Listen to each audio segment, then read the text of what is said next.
October 25వ తారీఖు పవిత్రమైన కార్తీక మాసంలో శ్రీమతి లతాదత్త గారి ఆధ్వర్యంలో గానగాపురం యాత్ర వివరాల కొరకు సంప్రదించండి. నమస్తే, వెల్కమ్ టు సుమన్ టీవీ. నేను పద్మిని. ప్రస్తుతంతో పాటు ప్రముఖ ఆధ్యాత్మికవేత్త, వాస్తు జ్యోతిష పండితులు, లలిత ఉపాసకులు, వాస్తు జ్యోతిష శిక్షణ నిపుణులు బ్రహ్మశ్రీ నానాజీ పట్నాయక్ గారు మనతో పాటు ఉన్నారు. మాట్లాడదాం సార్. నమస్తే సార్. శ్రీమాత్రే నమః. బోర్డు మీద కనకధార అని రాశారు. ఆ పేరులోనే మంచి వైబ్రేషన్స్ ఉంటాయి. ఎందుకంటే కనకధార ఖచ్చితంగా కురవాలి అని కోరుకునే వాళ్ళు ఎవరుండరు, అందరికీ కావాలి. అయితే ఏ రాశి వాళ్ళకి, ఏ లగ్నాల వాళ్ళకి ఈ కనకధార అనేది ఎలా కురుస్తుంది, అలాగే మనం ఒక సిరీస్ లాగా కూడా చేస్తూ ఉన్నాం కాబట్టి మేష వృషభ లగ్నాల గురించి మాట్లాడుకున్నాం. మరి మిథున రాశి లేదా మిథున లగ్నం వాళ్ళకి కనకధార కురవాలి అని అంటే ఏం చేయాల్సి ఉంటుంది? తప్పకుండా అండి. మన కాన్సెప్ట్ ఏంటంటే ఫస్ట్ అసలు మనం మన జాతకంలో అసలు ఏ యోగం ఉందో తెలుసుకోకుండా రాంగ్ రూట్లోకి వెళ్ళి డబ్బు రావట్లేదు అనుకున్నాం. రైట్ రూట్లోకి వెళ్తే మనం డబ్బు వెనక పడాల్సిన అవసరం లేదు, డబ్బే మన వెనక పడుతుంది అనమాట. మన కాన్సెప్ట్ డబ్బు మన వెనకాతలు పడ్డం ఎలా, మనం వాటి వెనకాతల పరుగులు పెట్టడం కాదు. ఎందుకంటే వాటి వెనకాతలు మనం పరుగు పెడుతూ ఉంటే మనం చాలా కోల్పోతూ ఉంటాం, అంతే కదండి. ఇప్పుడు వాటి వెనకాతలే పరుగుతున్నాం చూడండి. అసలు ఫ్యామిలీ పట్టించుకోం, రిలేషన్స్ పట్టించుకోం, కానీ అదంతటా ఎప్పుడు వస్తుంది అంటే మనం ఏ యోగం ఉందో తెలుసుకొని ఆ యోగానికి తగ్గట్టుగా మనం ఉన్నప్పుడు ఆటోమేటిక్గా పనిచేస్తుంది. అయితే మిథున లగ్నం వాళ్ళకైనా చూసుకున్నట్లయితే ఫస్ట్ ఈ మిథున లగ్నం వారికి పర్టికులర్గా వీళ్ళ సహజ లక్షణం ఏమిటి అంటే వీళ్ళకి నేనైతే నడిచే వికీపీడియా అది ఎప్పుడు చాలా నాలెడ్జ్ ఉంటుందండి. వీళ్ళే నాలెడ్జ్ వేరు ఇంకోటి లేదు. ఎందుకు అంటే 1 and 4 అధిపతి ఒక్కడే కదా ఇక్కడ, అందుకని అంతా బ్రెయినే, అంతా మైండే, అంతా ఆలోచనే. అయితే ఎప్పుడు కూడా ప్రతి ఒక్కరూ కూడా వాళ్ళ లైఫ్లో వాళ్ళు చెయ్యకూడనటువంటిది చేయడం వల్ల ఈ డబ్బులకు ధనానికి సంబంధించింది కానీ వాళ్ళ అవకాశాలకు సంబంధించింది కానీ దూరం అయిపోతూ ఉంటారు. మరి ఏం చేయకూడదు సార్ చెప్తాయనండి. ఇక్కడ ఎప్పుడు కూడా ఏం చేయకూడదని ఎలా డిసైడ్ అవుతుంది అంటే పూర్వజన్మ కర్మ బట్టి డిసైడ్ అవుతుంది. ఈ మిథున లగ్నంలో పుట్టినటువంటి వారికి పూర్వజన్మ కర్మకారకుడు కుజుడు అవుతాడు. అంటే ఏంటి కుజుడు? ఇదేంటి? అగ్రెసివ్ నేచర్, గొడవలు, ఇదేంటి? మైండ్ అంటే ఆలోచన. వీళ్ళ తత్వంలో వీళ్ళు ఉండాలి, కానీ ఈ తత్వాన్ని వదిలి అగ్రెసివ్ దీంట్లో తత్వంలోకి వెళ్తే వీళ్ళు ఇబ్బంది పడతారు లైఫ్లో. అంటే గొడవల జోలికి వెళ్ళకూడదు, అనవసరమైన పరుష పరాక్రమాలకు వెళ్ళిపోకూడదు. అంటే క్షత్రియుడిగా పుట్టాడు, ఒక ఆర్మీ మ్యాన్గా పుట్టాడు, దట్ ఈస్ డిఫరెంట్ కేస్. మీరు చేస్తున్న వృత్తిపరంగా వెళ్ళాల్సి వస్తుంది వేరు, కానీ వృత్తిపరం వరకే అది ఉంచుకోవాలి. కానీ ఎమోషన్స్ని వీళ్ళు ఎంత బాగా కంట్రోల్ చేసుకుంటే వీళ్ళ లైఫ్లో అంత బాగా సక్సెస్ అవుతారు వీళ్ళు. మిథునం అంటే బుధుడు కదండి, బుద్ధి కాకుండా బుద్ధి సంబంధించిందే ఇది అవ్వాలి, అంతేగాని అది పనులు చేయకూడదు. అది. అయితే వీళ్ళకి ధనాధిపతి చంద్రుడు. ఈ చంద్రుడు ఎక్కడెక్కడ ఉంటే వాళ్ళు ఆయా సంబంధించినటువంటి రెమెడీస్ చేసుకోవడం ద్వారా ఫైనాన్షియల్ గ్రోత్ చాలా బాగుంటుంది. కామన్గా ఏంటి, అందరికీ చంద్రుడే కాబట్టి ఈ యొక్క మిథున లగ్నం వారికి, మిథున లగ్నంలో పుట్టామంటే సెకండ్ లార్డ్ ఎవరికైనా చంద్రుడే అనుకుంటాం కాబట్టి కామన్గా అందరూ ఏమనుకుంటారంటే ఏమంటే నాకు చంద్రుడు అధిపతి అయ్యాడు కాబట్టి నేను ఫుడ్లోకి వెళ్ళిపోతాను. కానీ ఎప్పుడు మీకు ఫుడ్ ఇవ్వాలని రూల్ లేదు. చంద్రుడికి ఒక కారకత్వం లేదు. Point number 1. కంప్యూటర్స్ ఉన్నాయి, ట్రావెలింగ్స్ ఉంటాయి, ఫుడ్ ఉంటుంది, సాఫ్ట్వేర్ రిలేటెడ్ ఉంటుంది, మిల్క్ అండ్ వాటర్ లిక్విడ్స్ ఉంటాయి. మీరు ఏదైనా డిసైడ్ చేస్తారంటే ఇట్స్ డిపెండ్ ఆన్ శాస్త్రం ఏం చెప్తుందంటే అసలు ఈయన పోయి ఎక్కడ ఉన్నాడో చూసుకోండి ఫస్ట్. ఇతను పోయి ఎక్కడుంటే అక్కడ. ఎందుకంటే ఒక తల్లిదండ్రులు ఉన్నారు, తండ్రి ఒక బిజినెస్ ఉంది, పెద్ద బిజినెస్ ఉంది, కానీ పిల్లలందరూ ఆ బిజినెస్లోకి రావాలని రూల్ లేదు. అరే రారా నా బిజినెస్లో కనుక రాలేదు, నాకు ఇది ఇంట్రెస్ట్ లేదు, నేను ఇంకోటి చేసుకుంటా అంటాడు. ఒకే తల్లి తండ్రి కడుపును పుట్టినటువంటి నలుగురు ఒకలాగా ఉండరు. అలాగే ప్రతి మిథున లగ్నం వాళ్ళకి మీకు సెకండ్ లార్డ్ చంద్రుడు కాబట్టి మీకు ధనం వచ్చేది పూర్తిగా ఫుడ్ మీద వస్తుందని చేయకూడదు. ఈయన పోయి ఎక్కడుంటే దాన్ని బట్టి, ఉదాహరణకి ఈయన వచ్చి లగ్నంలో కూర్చున్నాడు అనుకోండి, అప్పుడు వీళ్ళు కుటుంబాధిపతి లగ్నంలో ఉన్నప్పుడు ఈ లగ్నానికి పాపి కాబట్టి కుటుంబంతో దూరంగా ఉంటే వీళ్ళకి కలిసి వస్తుంది. ఎందుకంటే పాపి లగ్నంలో ఉన్నప్పుడు కుటుంబంతో ఉండకూడదు. పాపి కదండి, మిథున లగ్నానికి చంద్రుడు పాపి. అంటే ఇక్కడ ఏంటంటే ఈ సహజ శుభులు, సహజ పాపులు, నైసర్గిక శుభులు, నైసర్గిక పాపులు అని 2 రకాలుగా ఉంటుంది. సో ఈ నైసర్గిక పాపి అవుతాడు. సహజంగా శుభత్వమే చంద్రుడికి, సహజ శుభం వేరు, నైసర్గిక శుభం వేరు, నైసర్గిక పాపం వేరు. సో ఈ లగ్నానికి నైసర్గిక పాపం. మీరు అనుకోవచ్చు ఇదేంటంటే మరి సెకండ్ లార్డ్ అందరికీ పాప అవుతాడు అంటే అన్ని లగ్నాలకి పాప అవుడు. కొన్ని లగ్నాలకి పాప అవుతాడు, కొన్ని లగ్నాలకు శుభుడు అవుతాడు, కానీ 3వ అధిపతి అందరికీ పాపే అవుతాడు. 3వ అధిపతి తృతీయాధిపతి అనేటువంటిది. అయితే ఇక్కడ సెకండ్ లార్డ్ పాప అయినప్పుడు లగ్నంలో ఉన్నప్పుడు వీళ్ళు ఇంటి దగ్గర ఉండకూడదు. కుటుంబంతో ఉన్నంత కాలము కూడా వీళ్ళకి కలిసి రాదు. ఎందుకు అంటే బికాస్ ఆఫ్ ఎప్పుడు కూడా జ్యోతిష్ శాస్త్రం మనకి ఏం చెప్తుందో దాన్ని మనం కట్టుబడి ఉండాలి, దాన్ని మనం అర్థం చేసుకుంటూ వెళ్ళాలి. ఇప్పుడు ఉదాహరణకి ఈ ఏరియాలో సంథింగ్ నేను ఒకదానికోసం సెర్చ్ చేస్తున్నా, ఈ ఏరియాలో దొరకదు నాకు అది, నేను వెళ్ళి ఏ బేగం బజార్కు వెళ్ళాలి, బేగం బజార్కి వెళ్తేనే ఐటెం దొరుకుతుంది. నేను ఇక్కడ వెతుకుతూ కూర్చుంటే ఎక్కడ దొరుకుతుంది? ఆబ్వియస్లీ దొరకదు, ఎందుకంటే ఇక్కడ లేదు అది. నువ్వు లేని దానికోసం వెతుకుతూ నీ యొక్క సమయాన్నంతా వెచ్చిస్తూ నువ్వు మెంటల్ టెన్షన్కి గురైపోయి అయ్యో నాకు డబ్బులు ఇవ్వట్లేదు అనుకుంటున్నావు. కానీ నువ్వు ఎక్కడ వెతకాలో అక్కడ వెతికితే కనకదార వస్తుంది ఆటోమేటిక్. నీకు అర్థమైందా? అర్థమైంది సార్. సో అందుకని ఎప్పుడైనా చంద్రుడు లగ్నంలో ఉన్నాడు బాబు నువ్వు ఇంటి దగ్గర ఉండకు, బయటికి వెళ్ళిపో అనే సూచన శాస్త్రం చెప్తుంది. చెప్తాను. ఇప్పుడు చంద్రుడు అదే 2లోనే ఉన్నాడు అనుకోండి ఉదాహరణకి, అప్పుడు అందరూ ఏమంటారు, 2వ స్థానంలో చంద్రుడు ఉన్నాడు, ఫుడ్ కదా ఒకటే. కానీ ఇక్కడ ఏంటంటే ఇక్కడ వీళ్ళు ఎప్పుడైనా సరే 2వ అధిపతి 2లో ఉన్నప్పుడు వీళ్ళు ఏదైనా బిజినెస్ చేయాలి, అందులో ముఖ్యంగా ఫుడ్ బిజినెస్ చేయాలనుకున్నప్పుడు లాభాధిపతిని చూడాలి. పూర్వజన్మ కర్మకారకుడు అని చెప్పాను కదా, ఎవరికైనా బిజినెస్లో బాగా రాణించాలంటే పూర్వజన్మ కర్మ లేనిది అంత ఈజీగా రాణించదు. ఎందుకంటే మల్టిపుల్ ధనయోగ బిజినెస్ అనేది, ఏదో ఒక నుంచి డబ్బులు వచ్చేది కదా, ఏదో ఒక కంపెనీ నుంచి డబ్బులు వచ్చేది కదా, జనాలందరి నుంచి వస్తుంది మీకు. అంతమంది మీకు రుణపడి ఉండాలి, అంతమంది మీ దగ్గర టిఫిన్ తినడమో డ్రింక్ తాగడమో అయి ఉండాలి. అప్పుడేంటి, ఈ కారకుడు 2వ హౌస్లో ఉన్నప్పుడు కుజుడు స్ట్రెంత్ ఉంటేనే మీరు బిజినెస్లోకి వెళ్ళాలి. నాది మిథున లగ్నం కదండి, నాది చక్కగా నాది అంతా తెలివితేటలు ఉంటాయి, నేను తెలివితేటలు ఉన్నాను కదా బిజినెస్లో రాణిస్తానంటే తప్పు. తెలివితేటలు ఉన్న వాళ్ళందరూ బిజినెస్లో రాణించేటట్లయితే బిజినెస్లో ఉన్న వాళ్ళందరూ తెలివితేటలు అయి ఉండాలి. తెలివితేటలు లేనోడు కూడా బిజినెస్లో రాణిస్తుంటాడు, ఎందుకంటే వాళ్ళకి మంచి మేనేజర్లు ఉంటారు, మంచి స్టాఫ్ ఉంటారు, మంచిగా చూసుకునే వాళ్ళు ఉంటారు, ఈయన ఊరికే వెళ్ళి వస్తుంటాడు. అది లక్. కొంతమంది తెలివితేటలు ఉంటే కూడా కింద స్టాఫ్ సరిగ్గా లేక ఇబ్బంది పడుతూ ఉన్న వాళ్ళు ఎంతో మంది ఉంటారు. Because of it's depend on వాళ్ళు ఎంచుకునేటువంటి దారి, వాళ్ళు ఎంచుకునేటువంటి ఇదే ఎలా ఉంటుందని తెలిసేది. అయితే వీళ్ళకి ఎప్పుడైనా 2వ హౌస్లో ఉన్నప్పుడు సుబ్రహ్మణ్యేశ్వర స్వామిని ఎంత ఆరాధిస్తే వాళ్ళకప్పుడు అంత ధనయోగం కలుగుతుంది. అంటే ఒక్కొక్క గ్రహం ఒక్కో దగ్గర ఉన్నప్పుడు చంద్రుడి కంటే అమ్మవారిని సుబ్రహ్మణ్యేశ్వర స్వామిని ఇద్దరిని ఆరాధించాలి. అదే ఇప్పుడు లగ్నంలో ఉన్నాడు అనుకోండి, అదే చంద్రుడు అమ్మవారిని, కేవలం అమ్మవారిని, అండ్ చంద్రుడు కామన్ 2వ అధిపతి అయ్యాడు కాబట్టి, అండ్ విష్ణువు అమ్మవారు, వీళ్ళు ఎంత లగ్నంలో కనుక చంద్రుడు ఉన్నాడు విష్ణు సహస్రనామాలు అమ్మవారి స్తోత్రాలు ఎంత చేస్తే అంత బాగుంటుంది. అయితే ఇక్కడ రూల్ ఏంటంటే మరి ఈ లాభస్థానంలో ఏదైనా పాపగ్రహాలు ఉంటే దాని ప్రభావం తగ్గుతుంది. ఇక్కడ మిథున లగ్నంలో పుట్టామండి, నాకు చంద్రుడు 2లోనే ఉన్నాడు, ఆయనకి 2లో ఉన్నాడు, ఎందుకు తేడా అంటే బికాస్ ఆఫ్ లాభస్థానం ఎలా ఉంది, లాభంలో వచ్చి నీచ శని కూర్చున్నాడు, వేస్ట్ అయిపోయింది.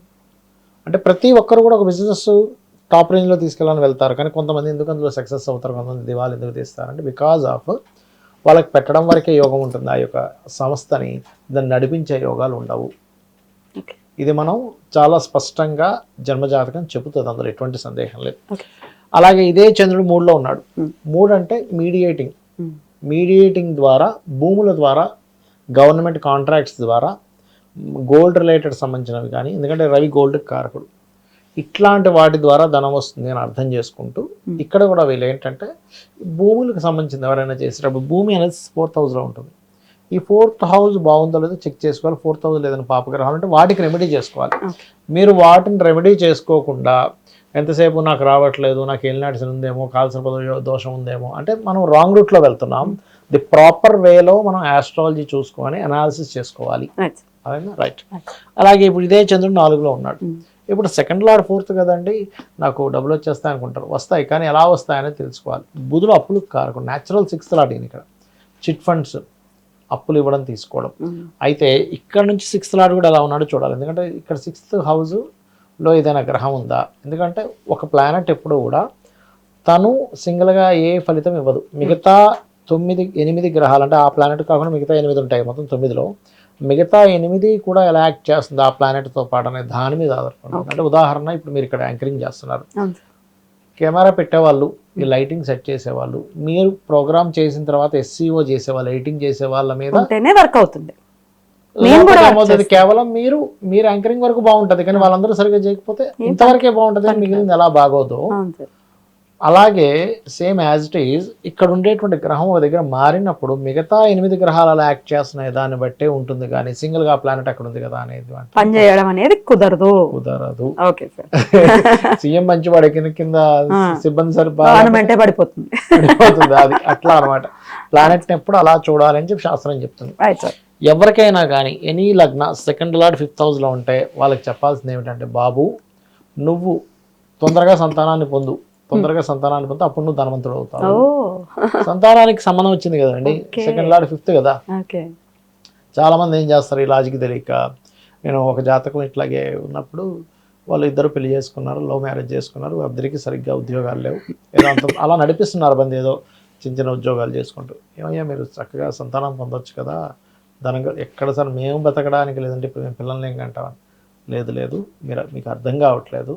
మీ 2వ అధిపతి ధనాధిపతి సంతాన స్థానంలో వెళ్ళి కూర్చుంది. అంటే ఏమిటి, మీ యొక్క లైఫ్లో సంతాన కారకుడు యాక్టివ్ అయినప్పుడు ధనం యాక్టివ్ అవుతుంది. అది ఇంటర్లింక్. అది ఆ ఇంటర్లింక్ అనేది మొట్టమొదటిగా మనం తెలుసుకోవాలి. తెలుసుకోకుండా ఊరికే అనుకుంటే కాదు. ఒకటి మీరు ఏదైనా ఒక మంత్రం చేయండి, లేకపోతే మంత్రం చేస్తూ సంతానానికి సంబంధించిన ప్రయత్నం చేయండి, మీకు మారుతుంది అనగానే మీరు నమ్మరు. ఇది ఒక జరగో 10 సంవత్సరాలు అవుతుంది. ఆ పాప, వాళ్ళకి ఒక పాప పుట్టింది, తర్వాత కడుపులో పడగానే ఈయనకి మంచి ఉద్యోగం వచ్చింది. బిడ్డ వచ్చిన వేళ గొడ్డొచ్చిన వేళ ఊరికే అనలేదు పెద్దవాళ్ళు. అంటే అదేంటి, అది ఎంతమందికి వర్తిస్తుంది అంటే సెకండ్ లార్డ్ బాగుండాలి, 5th లార్డ్ బాగుండాలి, లేకపోతే అది వర్తించాలని రూల్ లేదు, నార్మల్గా ఉంటుంది.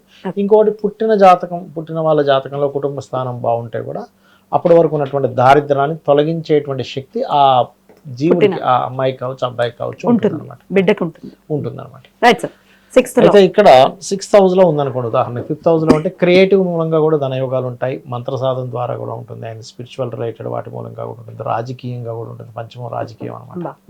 ఇక 6లో ఉందనుకోండి, 6లో ఉంటే ఏమవుతుంది ఇక్కడ అని చెప్పి తీసుకున్నట్లయితే వీళ్ళు ఎక్కువ జాబ్ చేయడానికి ఇష్టపడతారు, ఎందుకంటే డైలీ లైఫ్ 6th అనేది.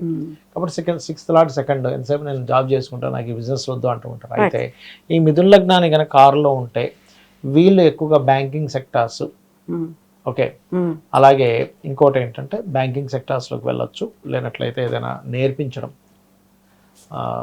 ఎవరికైనా ఏదైనా కన్సల్టెన్సీ, ఇట్లాంటి వాటిలోకి వెళ్ళవచ్చు. ఇక 7లో ఉన్నాడు, 6లో ఉన్న, ఒకవేళ 7లో ఉన్నాడు అనుకోండి ఉదాహరణకి, ఎప్పుడూ ఒకటే గుర్తుపెట్టుకోవాలి, జన్మజాతకంలో ధనాధిపతి లగ్నంలో ఉన్న, సప్తమంలో ఉన్న వీళ్ళ దగ్గర ఉండకూడదు, అంటే ఉన్న ప్లేస్లో ఉండకూడదు, మార్పు చెందాలి. సప్తమ స్థానం అనేటువంటిది మారక స్థానంగా చెప్తారు.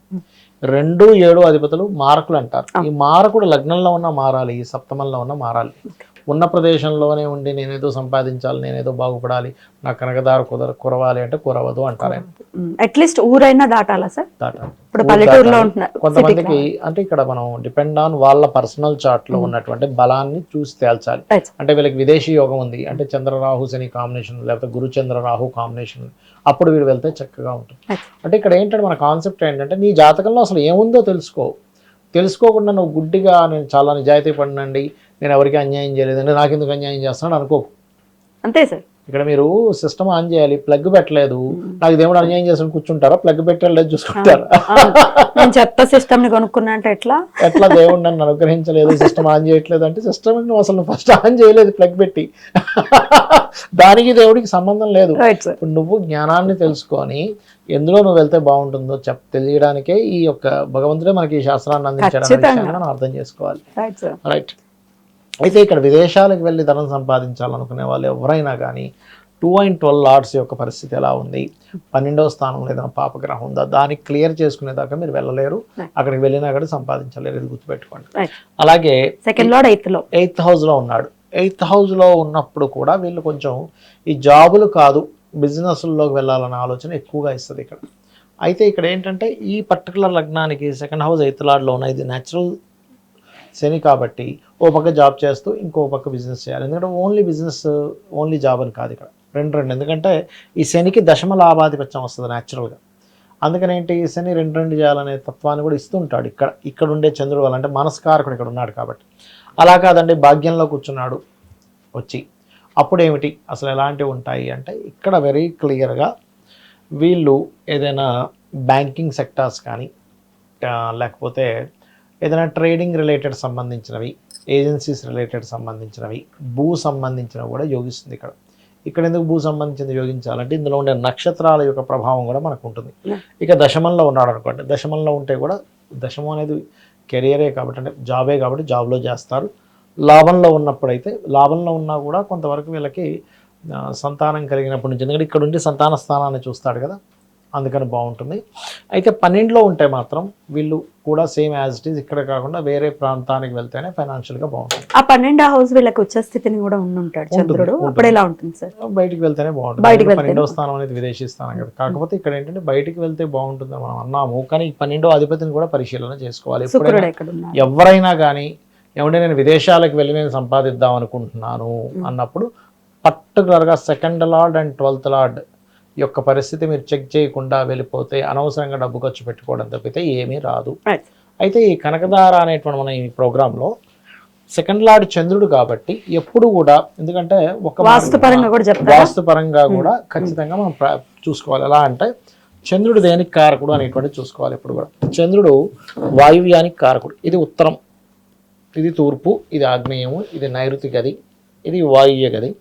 అయితే ఈ ఉత్తరం ఎంట్రన్స్ ఉన్నటువంటి ఇంటికి ఈ వాయువ్యంలో కనుక తెలియక ఎవరైనా బాత్రూములు కట్టుకుంటే చంద్రుడు అధిపతి కాబట్టి ఇక్కడ వీళ్ళకి ధనాన్ని ఇచ్చేవాడు చంద్రుడు కాబట్టి 2nd లార్డ్ న్యాచురల్గా 2nd లార్డ్ చంద్రుడు కాబట్టి వీళ్ళకి తెలియకుండానే వీళ్ళు బ్లాకేజ్ ఏర్పరచుకుంటున్నారు.